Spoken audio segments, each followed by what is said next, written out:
just sent me this notification. Read these two sentences and tell me if you see the problem. Drivers are independent contractors, not employees.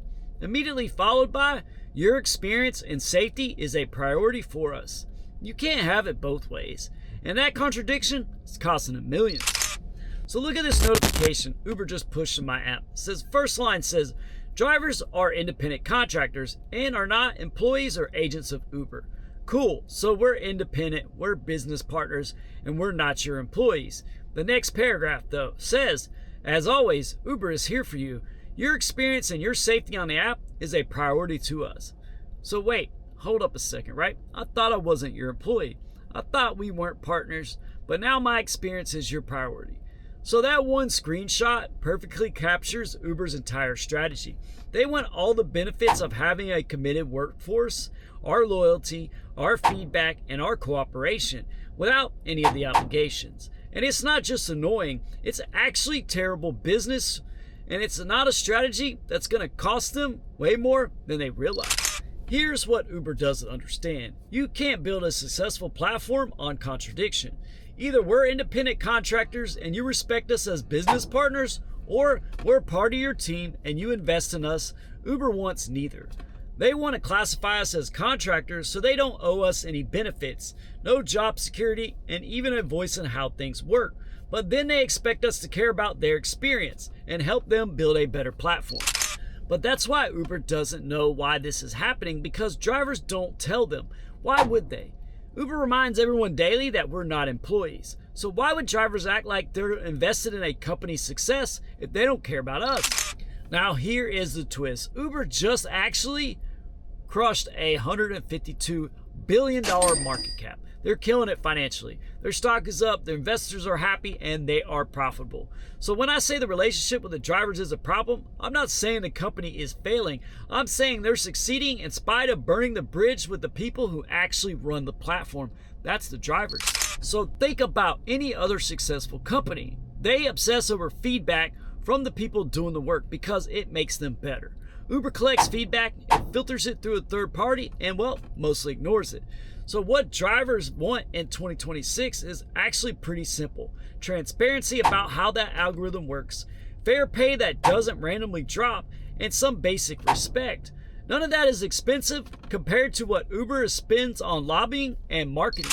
But instead, they're going to send us notifications like this one. They're going to remind us we're independent contractors in one breath, but then they're pretending like they care about us in the next.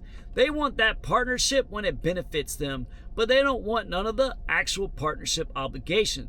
So here's what that's going to create, or what it has created: a workforce with zero loyalty. Drivers aren't motivated to take less profitable rides. They don't want to help beta test any new features. They won't report a problem unless it affects their immediate paycheck. They multi-app, they're going to cherry pick, and they're going to bail the second something better actually comes along. And guess what? I get it. They're not treated like a partner, so why act like it? Uber is making billions. Great, right? But imagine if reserved trips actually work reliably. Imagine if drivers were motivated to make this platform better because they actually had a stake in its success. Imagine when Uber rolled out a new feature, drivers actually helped test it instead of immediately trying to avoid it or game it. Think cash trips. Worker-owned platforms are starting to experiment with this. Apps where drivers are actually have input and profit sharing. They're tiny compared to Uber, but they're proving that cooperation makes platforms work better for everyone. Uber could have that cooperation, but they choose not to. They'd rather squeeze every penny out of the drivers and deal with the consequences. Reserve cancellation, rating system gaming, drivers cherry-picking rides, and constant turnover. All that has a cost. Customer service failures, unreliable premium features, regulatory battles because they made adversaries of their workforce. They're still profitable, but they're leaving massive value on the table. The drivers who do care, the ones like me who study this platform, we share strategies and we try to help others succeed. We're doing it for each other, not for Uber. That should tell you everything about where their priorities went wrong. That notification I showed you in the beginning, the one right here, that's not just corporate speak.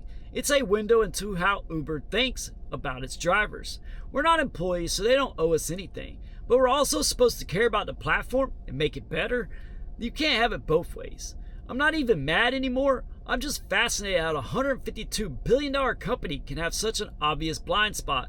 They think treating drivers as contractors while expecting employee level commitment is how you maximize profit, but actually it's capping their upside.